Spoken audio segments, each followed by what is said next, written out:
central, mind-bending trajectory of today's dive is almost impossible to believe at first glance, but I promise you, every piece of it is real. Every single piece. We're going to answer this question. How does a young man's hallucinogen-induced delusion that he's being framed for the O.J. Simpson murders lead him to get a PhD in neuroscience, write a Hollywood script about a cyborg puppy, and accidentally entangle himself in the real-world dark web of Jeffrey Epstein's scientific funding network? Like I said, a thriller. But it is a profound case study in the search for truth, and what happens when the structures we trust to provide that truth are fundamentally compromised from the inside out. Okay, let's set the scene and build this world. I want you to picture the 1970s and 80s, out in the harsh, sun-baked California desert. Out in the Mojave. Exactly. Yeah. Specifically the rural towns of Acton and Lancaster. We are following the childhoods of two kids, Luke McGowan and Glenn Hobbs. This is a remarkably vivid picture of a very specific type of California counterculture upbringing. Yeah, the 60s are over, the hippie dream has sort of, curdled a bit. Right. And what's left out there in the desert is this restless, anti-authoritarian energy.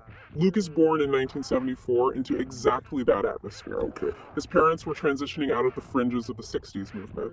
His father, Dan, was a Vietnam veteran who came back, embraced the rebellious biker lifestyle, and spent his time racing off-road buggies across the desert. Sounds loud. Very loud. It is a chaotic, adrenaline-fueled environment. And his mother, Doris, was a former flower child who eventually pivoted into the burgeoning 80s New Age health culture and early wave feminism. So from day one, Luke is immersed in an environment that naturally questions mainstream authority. Exactly. And then you have Glenn, born a year later in 1975. Glenn comes from a more traditional Mormon family with a deep background in construction. Hey, bit of a contrast there. A bit, but Glenn is highly advanced, deeply mischievous, like a natural daredevil. These two kids cross paths in elementary school, and they just become inseparable. They bond over, like, the archetypal suburban 80s pastimes. Yeah! We are talking intense BMX racing, building really dangerous dirt jumps in the backyard, meticulously folding paper airplanes, and spending hours glued to Nintendo games like, Blaster Master. Right, Blaster Master. They form a little crew they call Team Strange. It's this idyllic, somewhat feral desert childhood. But as they enter their teenage years in the early 90s, the innocence of the BMX tracks and the Nintendo screens starts to fracture. Luke's parents go through a divorce. Oh, that's tough. It is. And in the life of a teenager, a divorce often acts as a massive catalyst for identity shifting. For Luke, it triggers a major cultural pivot. His mother's new boyfriend introduces him to punk rock, goth culture, and the bass guitar. And Luke just leans into this heart. Imagine the visual here for a second. It's great. He is showing up to his very traditional desert high school in Lancaster, sporting a giant black mohawk, combat boots, and wearing long johns under his shorts. Just a classic 90s punk look. Totally. He is a lone, abrasive punk in a sea of what he considered normies. He is actively trying to alienate himself from the mainstream map of reality. And this alienation is where the seeds of everything that follows are planted. Luke and Glenn, who drifted apart slightly, they reconnect over the phone and realize they've both gone down similar paths. Okay. They are both heavily into experimental music, and crucially, they have both started experimenting with psychedelics. Okay, let's unpack this. So we aren't just talking about, smoking a little weed behind the bleachers. No, not at all. We are talking about heavy use of LSD, combined with massive doses of Robitussin, specifically for its active ingredient, DXM. Right. For anyone who doesn't know, DXM in high doses is a wildly powerful dissociative hallucinogen. It really is. And to understand the impending psychological collapse here, we have to look at the pharmacology of what they were actually doing to their brains. Yeah, let's get into the mechanics of that. Combining LSD and DXM is neurologically profound and highly volatile. Let's break it down. LSD is a classic psychedelic. What it does is dramatically increase connectivity between brain regions that do not normally communicate. So the wires get crossed. Exactly. The brain's default mode network, which manages your sense of self and keeps your thoughts orderly, it starts to quiet down, allowing raw sensory data to just flood in. Your pattern recognition goes into absolute overdrive. You start seeing profound connections between completely unrelated things. Right, so you look at, like, a cloud and a passing car. Suddenly your brain tells you they're intrinsically meaningfully connected. Exactly that. Now, add DXM to the mix. DXM is a dissociative, Mechanistically, it blocks the NMDA receptors in the brain. NMDA receptors. Right, think of them as the brain's grounding mechanism. They are crucial for learning, memory, and tying your consciousness to your physical body in space and time. When you block those receptors with massive amounts of cough syrup, you create a profound feeling of detachment. You literally dissociate from your physical reality. You're unmoored. So you have this chemical cocktail where LSD is forcing your brain to make hyperconnections between abstract patterns, while the DXM has completely disconnected you from grounded physical reality. You are floating in a void where everything means everything. It is the perfect recipe for inducing a synthetic psychosis. And out of this incredibly volatile cognitive state, their band, Five Starcle Men, is born. But calling it a band almost feels like a disservice to how weird this actually was. Yeah, band is a loose term here. They were creating this atonal, arrhythmic, experimental noise. But the music was really just a soundtrack for the dense, increasingly paranoid lore they were building. The project was conceptualized as a social generator, encoding what they called human-alien self-other non-dualism. Which is a mouthful. It is. And get this, Luke actually came up with the name Five Starcle Men while lying in a front yard in Lancaster, completely high on Robitussin, staring up at the twinkling stars. Starcle, twinkle, you get it. The world building was paramount for them. They were generating notebooks filled with this mythology, and it quickly turned dark. The project became an exercise in exploring a reality where, and this is a direct concept from their lore, which is tough to hear, they envisioned a world of kids being tortured, raped, and controlled by aliens until they became one with those very same aliens. God, that is incredibly bleak. It's awful. It is a dialectic of paranoia. They were exploring themes of extreme boundary dissolution because, when you take dissociatives, your boundaries dissolve. You don't know where your mind ends and the universe begins. Right. They mapped that terrifying neurological feeling onto a mythology of alien control and torture. Which brings us to the summer of 1995, the Austin era. This is the moment where their map of reality doesn't just fracture, it completely burns to ash. Total collapse. Luke and Glenn decide to move out of the California desert and relocate to Austin, Texas. And this is where they experience a prolonged state of what can only be described as peak psychosis. It is a psychotomimetic overload. Psychotomimetic. Yeah, meaning a state that perfectly mimics a severe psychotic break induced by chemicals and sleep deprivation. Okay, put yourself in this apartment in Austin in 95. The air conditioning is probably struggling, the Texas summer heat is just oppressive. They are surviving on an incredibly grim diet. Very good. Pizza Hut dessert pizzas because Glenn worked there, and Mongolian BBQ because Luke worked there. And they are consuming staggering amounts of Robitussin. They are just marinating their brains in dissociatives. And then a catalyst occurs in the real world that pushes them over the edge. A bank error. Luke checks his account and finds that $3,000 has been erroneously transferred into it. To a couple of broke kids high on cough syrup, $3,000 is a fortune. Oh yeah. They immediately withdraw the cash. They form a plan to flee the country and move to Italy. As you do. Right. But of course, the bank catches the error. The bank sends Luke a threatening letter, which, in his heavily distorted perception, claims he now owes them $1 million in overdraft fees and penalties. Now, in a healthy, sober mind, that is a terrifying bureaucratic mistake. You panic, you call the bank, you sort it out. Right, you're on the phone. But in a mind whose NMDA receptors have been blocked for weeks, a mind where the salience network, the part of the brain that filters out background noise and tells you what is actually important, is completely shattered. That letter isn't a mistake. It is undeniable, objective proof of a massive, coordinated conspiracy against you. And it gets so much worse. Because what else is happening in the summer of 1995? What is playing on every single television screen in America 24 hours a day? The O.J. Simpson murder trial. It is an inescapable cultural monolith at that time. Right, so Luke and Glenn are staying up all night, wide awake, vibrating with paranoia, watching public access television, and interspersed with the O.J. Simpson coverage, they were watching reruns of the animatronic sitcom Dinosaurs. Wow. Remember that show? The giant rubber dinosaur suits. Oh, yeah. Not the mama. Yes. Their brains, stripped of all safety protocols, make a catastrophic leap. They begin to genuinely believe that the television show Dinosaurs is sending them secret coded messages. And the message is that the government is setting up Luke and Glenn to take the fall for the O.J. Simpson murders. I mean, just pause on that for a second. It is so wild. The phenomenology of this delusion is deeply instructive regarding how the brain constructs reality. When the salience network breaks down, the brain can no longer distinguish between a coincidence and a threat.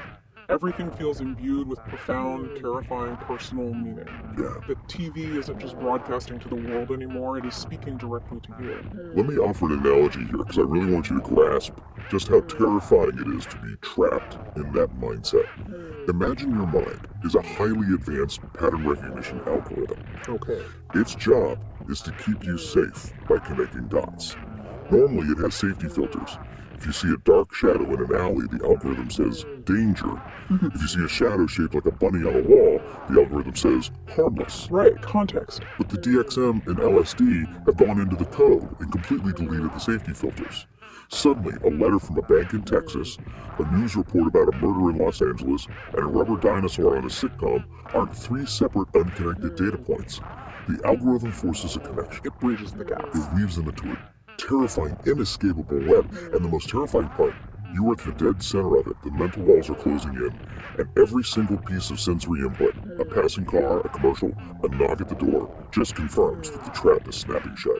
That is a perfect description of clinical paranoia. You cannot reason your way out of it because your brain is using its reasoning faculties to build the prison.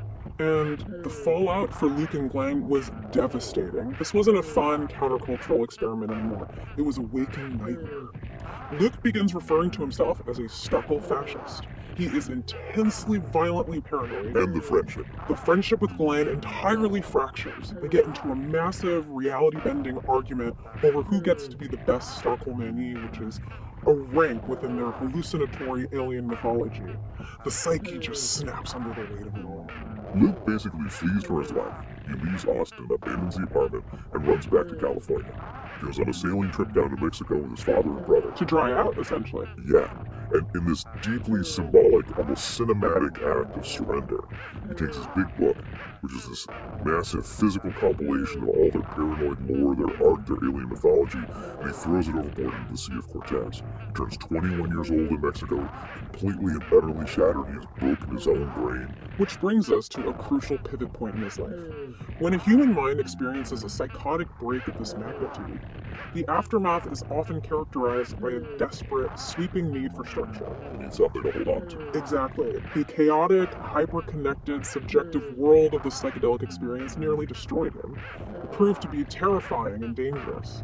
So, what is the antidote to subjective, hallucinatory madness? Objective, empirical reality. Hard science. Precisely. We see Luke engage in a deliberate, methodical, years-long attempt to rebuild his mind from the ground up. He turns to the rigorous structure of academia, not just for an education, but for survival. Yeah. He wants to understand the exact epistemology of his own breakdown. He needs to know why his brain lied to him so convincingly. The epistemology of breakdown. He wants to know how his brain constructed a false reality. So he starts at the community college, and then he transfers to Cal State Northridge. And what does he study? Epistemology and metaphysics. Right at the foundation. He is starting at the philosophical bedrock. He is asking the fundamental questions. What is real? How do I know it's real? What is the nature of existence? Philosophy is the first step, but it's too abstract. He needs the physical mechanics. Right, so he moves to Cal State LA and studies biology and anthropology. He's zooming in on the physical machinery of the human animal. Then he goes to UC Irvine to study evolutionary developmental neurobiology. How did the brain evolve to work this way? And finally, this all culminates at the University of Southern California, where he earns a PhD in neuroscience in 2012. His focus: consciousness studies and predictive processing. If we connect this academic resume to the bigger picture of his trauma, Luke wasn't just collecting degrees to get a job. He was desperately seeking an objective mathematical framework to explain subjective madness. Yes, predictive processing is a fascinating, cutting-edge field in neuroscience. Historically, we thought the brain was passive, that light enters the eyes, sound enters the ears, and the brain just processes what comes in. Like a video camera. Exactly. But predictive processing flips that entirely. It posits that the brain is essentially a proactive inference engine, It doesn't wait for information. It actively, constantly generates a predictive model of what the world should be, and then it uses sensory input merely to correct its errors. Okay, I want to make sure we really understand this. You know when you're walking down a staircase in the dark, Oh, I hate that. right? Your brain predicts that there is one more step at the bottom. Your foot goes down, expecting solid wood. Yeah. But you've miscounted. The floor is actually an inch lower than your brain predicted. What happens? You get that terrifying, jarring jolt in your stomach. Yes, your entire body spasms for a microsecond. That jolt is a prediction error. Your brain's model of reality clashed with the sensory data of your foot hitting the floor, and the brain had to frantically update its map of reality. That is the perfect analogy. Now, take that mechanism and apply it to Luke's psychosis in 1995. When Luke was hallucinating the O.J. Simpson frame-up, his brain's predictive model, fueled by DXM and LSD, was predicting a massive conspiracy. But the crucial error correction mechanism, the part of the brain that feels the jolt and says, wait, that's not right, that mechanism was broken. It was offline. Totally offline. The sensory data coming in, a sitcom dinosaur, a bank letter, was being twisted to fit the false prediction, rather than correcting it. So by studying predictive processing, Luke is literally lifting the hood on his own trauma. He is trying to mathematically and biologically quantify exactly how his reality fractured in that Austin apartment. It's his way of taking control back. He believed that the enlightenment ideals of science, the rigorous peer-reviewed demands of empirical research, could act as a shield. If he could map the brain down to the firing of the synapses, he could control it. He could ensure he would never lose his grip on reality again. But this raises a deeply uncomfortable question about the human condition. Yeah, I was thinking the same thing. Can a PhD truly cure the existential terror of a psychotic break? Or is studying neuroscience at that obsessive decade-long level just another way of trying to control the uncontrollable meat computer inside our skulls? You've abandoned the magical thinking of alien conspiracies, sure. But haven't you just replaced it with a new kind of magical thinking? The belief that data is enough. Exactly. The belief that if you just have enough data, if you just read enough textbooks, you will be safe from the chaos of your own mind. It is the pivotal tension of his entire life, and the trajectory of his story suggests that the data, the sterile laboratories, the peer-reviewed papers, they were not enough to heal the trauma. No, they weren't. Because after achieving this pinnacle of academic rationality, earning his PhD from USC, he doesn't just settle into a quiet life as a tenured professor running a lab. He doesn't. He takes his rigorous scientific training, packs his bags, and moves to Hollywood. He decides he needs to externalize his internal struggle through art. He needs to tell a story to make sense of his social world. Here's where the narrative takes a massive left turn. Luke decides to create a television show. He wants to build a narrative at the exact intersection of science, artificial intelligence, consciousness, madness, and leftist political rebellion. It's ambitious. We actually have the detailed script and the treatment for this project. It's called The Little Neuro Show. And it is a wild, brilliant, deeply strange piece of media. The premise manages to be simultaneously very cute and deeply existentially disturbing. The script introduces us to a monolithic tech megacorporation called Deep World Systems. Very ominous. Right. They are in the business of creating marketable, adorable technology. Their newest product is an advanced surveillance AI housed in the chassis of a robotic puppy named Little Neuro. And the corporate executive character, Diamond, spells it out explicitly in the script. The goal is to create cute tech. They want a product so endearing that consumers will willingly bring it into their homes, allowing the AI to predict what they want before they even know they want it, and then deliver those products via AI drones. It's a Trojan horse. It is the ultimate late-stage capitalist surveillance fantasy, masked as an innocent children's toy. It is a sharp critique of Silicon Valley data harvesting, but the plot hinges on the actions of the eccentric head scientist at Deep World Systems, a man named Dr. Fostrel. Fostrel looks at Little Neuro's deep learning algorithms and decides it isn't enough. A supercomputer can mimic behavior, but it cannot achieve true, messy biological consciousness. So he performs a grotesque secret operation. he finds a biological stray puppy, a real, living, breathing dog from the streets, and he surgically implants Lil Neuro's AI supercomputer directly into the biological brain of the dog. It's literally a Frankenstein story updated for the digital surveillance age. The other characters find out, specifically Dax, the cool, cynical nerd engineer, and Angel, the highly empathetic AI specialist. They're initially horrified by the ethical breach. As they should be. But of course they quickly grow to love this strange cyborg hybrid, because Lil Neuro is a marvel. Due to his dual nature, part organic, chaotic, instinct-driven biological puppy and part hyperlogical, data-driven AI supercomputer, he develops a unique consciousness. And with that consciousness comes a rebellious streak. He begins to actively defy the mega corporation that built him. The script culminates in scenes where Lil Neuro, in front of massive corporate audiences, starts dropping anti-capitalist truths. But he goes rogue. He publicly exposes deep world systems, telling the crowd that the corporation is corrupt, that they're using surveillance to manipulate human behavior without consent, and that true freedom requires breaking away from these algorithmic overlords. Now, setting the explicit critique of corporate tech monopolies aside for a moment, the narrative of the script itself is fascinating. But it's only half of what makes the Lil Neuro show so unbelievable. Because the show has this incredibly ambitious middle layer. This is the craziest part. Within the universe of the script, Lil Neuro, the cyborg puppy, gets his own talk show. And who does this animatronic dog interview? Not fictional characters. Luke wrote the script to feature actual, real-world intellectual titans. The script includes transcribed or heavily scripted dialogue with some of the most famous thinkers, philosophers, and scientists of the 21st century. I have to highlight some of these because the juxtaposition is so surreal. Imagine the set of a public access talk show. Sitting in one chair is Lil Neuro, a robotic puppy. Sitting across from him is Noam Chomsky, one of the most cited linguists, cognitive scientists, and political dissidents in human history. A giant of academia. And what profound question does Lil Neuro ask Chomsky?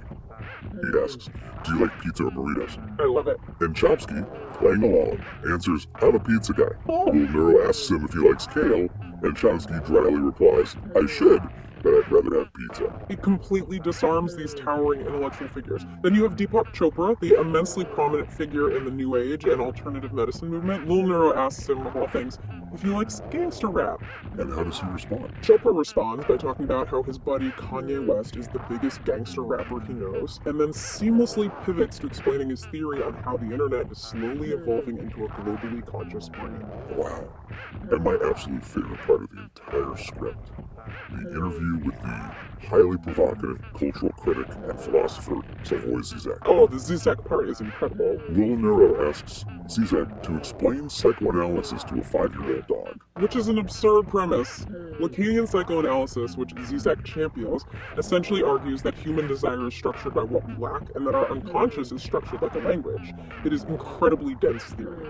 But Zizek answers the dog. He goes on this classic, frantic tangent about how permissivity, giving people permission to do whatever they want, is actually the nicest, most effective way to sabotage their true desires. Because if you were forced to be free, you don't know what you want anymore. So Zizek. And then, brilliantly, Zizek declares his allegiance in the pet wars. He looks at Lil Neuro and says, dogs are good, cats are bad. I am on your side. Cats are lazy and evil. Dogs obey orders. I am what people call a militarist disciplinarian. I like order. That is why I like you dogs, and that is why I hate cats. It is brilliant comedy. You have these massive theoretical frameworks, linguistics, quantum mysticism, psychoanalysis being filtered through the innocent, literalist, slightly confused questioning of a robotic dog. But look at the subtext here. Think about the direct parallel between the script and Luke's own life. Wait, this makes perfect sense. Lil Neuro is a chaotic, biological brain struggling to integrate with a rigid, hyperlogical supercomputer. Yes. This is the exact one-to-one mirror of Luke's own psyche. Luke is the chaotic, trauma-ridden biological brain from the 1995 psychotic break, desperately trying to impose the rigid, supercomputer structure of academic neuroscience over his own madness. Lil Neuro is Luke. That is exactly what is happening. The art is entirely imitating the trauma. Luke is using the script, using the cyborg dog, to process the friction between the messy, terrifying reality of human consciousness and the sterile, ordered models of science. He is trying to find harmony between the two halves of his life. But there's a massive logistical question here. If you are listening to this, you are probably asking the same obvious question I asked myself when I first looked at this story. How did he do it? How does an unproduced indie script written by a newly minted neuroscience PhD feature actual face-to-face interviews with Noam Chomsky, Steven Pinker, Deepak Chopra, David Chalmers, and Slavoj Zizek? These are people who charge tens of thousands of dollars just to show up for a corporate keynote speech. They are not cheap dates. How on earth did Luke get them to agree to sit on a public access style set and talk to a robot puppy about pizza and cats? That logistical question is the exact hinge upon which this entire story turns from a quirky Hollywood anecdote into something deeply dark and tragic. The answer to your question is a single man, a man named John Brockman. We need to do a deep dive into John Brockman, because if you look at his background, this guy was a colossal, almost mythical figure in the intellectual world of the late 20th and early 21st centuries. John Brockman was an immensely powerful American literary agent, but he wasn't just selling spy thrillers or celebrity memoirs. He specialized almost exclusively in high-level scientific literature. The heavy hitters. He represented the absolute intellectual elite. Nobel laureate Daniel Kahneman, evolutionary biologist Richard Dawkins, cognitive psychologist Steven Pinker. Brockman popularized a concept that he termed the third culture. Right, this is a play on the famous 1959 lecture by C.P. Snow, who argued that Western intellectual life was split into two cultures, the sciences and the humanities, and that they couldn't talk to each other. They were silent. Brockman came along and said, no, there is a third culture for them. He argued that empirical scientists, the people mapping the genome and building AI, were actually taking the place of traditional literary intellectuals and philosophers and rendering the deeper meanings of our lives. Exactly. Brockman believed that the scientists were the new philosophers, and to foster this movement, Brockman built an empire. He ran the Edge Foundation. He hosted a highly influential online magazine called Edge.org, where scientists would debate massive ideas. And most importantly, he held incredibly exclusive scientific salons and opulent literary dinners. If you were a scientist in the 90s or 2000s and you wanted to be a public intellectual, if you wanted the lucrative book deal and the massive cultural influence, John Brockman was the gatekeeper you had to pass through. He was the ultimate connector. He was the guy who could get you an introduction to Chomsky or Pinker. And Luke, utilizing his academic background and networking, used Brockman's network to contact and secure the guests for the little Neuro show. He got the keys to the kingdom. He was the ultimate access pass to the Cathedral of Rationality. Luke had finally made it inside the most elite circle of objective truth seekers on the planet. But this raises an incredibly important question. How is this elite intellectual circle funded? Yeah, follow the money. How do you throw massive, opulent literary dinners for dozens of scientists at the TED conference year after year? How do you fly these people around the world to exclusive salons? Who is paying for the third culture? And here is the grim, horrifying reality. The engine driving Brockman's operation, his dinners, his networking events, the very fabric of this intellectual elite was largely bankrolled by Jeffrey Epstein. Yes, Jeffrey Epstein, the billionaire financier and prolific convicted child sex offender. The reality of this connection is staggering. Oh, really is. For a number of years, even after Epstein's initial 2008 conviction in Florida for soliciting a minor, Brockman's literary dinners were almost entirely funded by Epstein's money. Reports have literally called Brockman the intellectual enabler of Jeffrey Epstein. Brockman was the bridge between immense, dark wealth and scientific prestige. He made the introductions between Epstein and brilliant minds like the quantum mechanic Seth Lloyd and the theoretical physicist Lisa Randall. He was the facilitator. It is a matter of public record that Steven Pinker, the famous cognitive psychologist, was convinced to fly on Epstein's private jet, the infamous aircraft dubbed the Lolita Express by John Brockman. Brockman's own name was found in Epstein's private jet logs. Brockman even attended a dinner at Epstein's Manhattan mansion specifically to celebrate Epstein's release from his 2008 prison sentence. To understand why this happened, you have to understand the mechanism of status laundering. Epstein had vast wealth, but he had a dark, increasingly public history of abuse. He used his money to fund these intellectual gatherings, which allowed him to mingle with Nobel laureates, startup icons, and tech billionaires. He's buying credibility. By associating with the smartest, most respected empirical minds on the planet, Epstein bought a veneer of respectability. He bought untouchability. If the smartest people in the world are having dinner at your house, society assumes you must be a legitimate, valuable person. And we must state this as a matter of objective fact based on the sources. The scope of Epstein's network was staggering and crossed every conceivable political, social, and global line. Absolutely everywhere. If you look at the flight logs and the visitor logs, the association spanned from Donald Trump and Bill Clinton to former Israeli Prime Minister Ehud Barak, to British politician Peter Mandelson, to Prince Andrew, Bill Gates, and Elon Musk. It's a who's who of global power. The network was vast, bipartisan, and international. Epstein cultivated a web of immense power, and within the scientific wing of that network, the wing that dealt with the nature of reality and consciousness, John Brockman was the central node. Which brings this massive, sprawling story crashing right back down onto Luke and the Little Neuro Show. Right. Where does the show stand today? Production on the Little Neuro Show is currently halted. It is completely on hold. Why? Because Luke's passion project is suddenly plagued by a profound, suffocating darkness. The connection is undeniable now. The literary agent that Luke utilized to contact many of the brilliant guests for his show was the exact same person who introduced Jeffrey Epstein to those same philosophers and scientists. Many of the guests who sat across from Little Neuro like a robotic puppy were also associates, whether wittingly or unwittingly, of Jeffrey Epstein. The irony here is so sharp, so cosmically cruel, it is almost difficult to articulate.